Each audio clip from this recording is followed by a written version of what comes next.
The warning light will come on.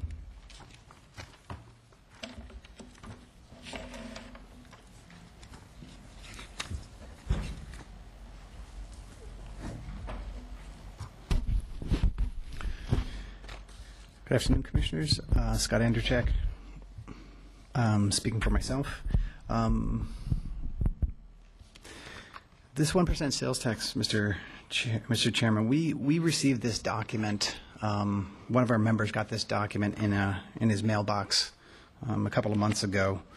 This is actually, as you can see by the headline, and I'll give this to you, this is the county plan for passing a 1% sales tax. It appears to be from around 2000 or 2001. I can't say for certain. It mentions a Mr. Winters, who I found out it was a former county administrator. And this is an organized plan to pass the sales tax with a strategy. There's multiple names for it. It's called the Delta strategy. But the idea is to give the perception that it's a democratic process. Okay, and I'm just going to go highlight some of the points, because we're actually at phase 6 right now. But the first thing you do is you obtain the blessing of the county commission. That was done. You start that a couple of years before. You establish an assembly composed of community leaders. Check that off your list, because the commissioners chose a majority of the representatives in that commission, either by directly naming 3 members or they're extending it. What you do when you establish the assembly is you include representatives of special interest groups, because of course they are going to vote for the benefit that they're going to receive from the tax. You include members of the media, which has been done. You include representatives of any group that may oppose the tax, and you exclude independent thinkers that may cause a problem, because of course you can't have any dissent become larger and more vocal than the actual people that want the tax. You go to phase 3 and you schedule meetings of the assembly, and you prepare an agenda of the subjects that you want to discuss. Now imagine the last time this was voted on, it was razor-thin margin, 50% barely voted for it. Now in that assembly, if it was really an assembly, Mr. Chairman, half of those people in that assembly should have been opposed to the tax.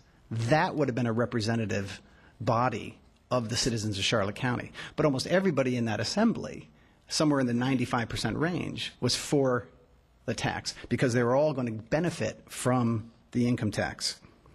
What you do is you divide into small groups, and you discuss the agenda of subjects that are already prepared by the administration to pass. You carefully select discussion leaders, and they drive those groups. You include quote-unquote experts in those groups capable of dominating the discussion. And then you follow, of course, the prepared agenda, because you can't go off the agenda. You go into phase 4, and you instruct the assembly to identify the projects that will be funded, okay? And you identify projects, again, supported by special interest groups.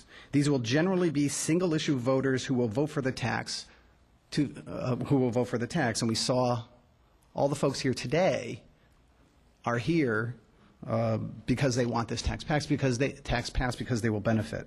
And of course, you include enough groups to ensure a majority of those going to the polls.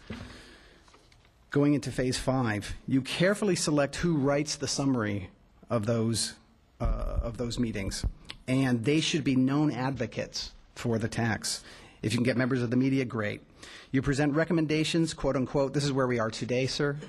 You present recommendations to the commission to obtain authorization, et cetera, and you consider a special election with the objective of a low voter turnout. That's why you had the primary election instead of the general election. Actually, if you're going to execute the plan, you want to have a primary election voting on it. And you use county resources, okay, to provide information or education, Mr. Chairman. That's the $32,000 budget that half the county doesn't want spent on this project, and you use the special interest groups to get their literature out, et cetera.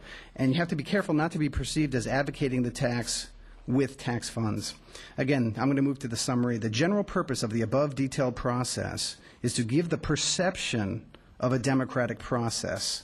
and you neutralize the opposition with any insiders that may be opposed, okay? It's important to include representatives of the media, which would be Mr. Gleason, the editorial page editor who facilitated the last meeting.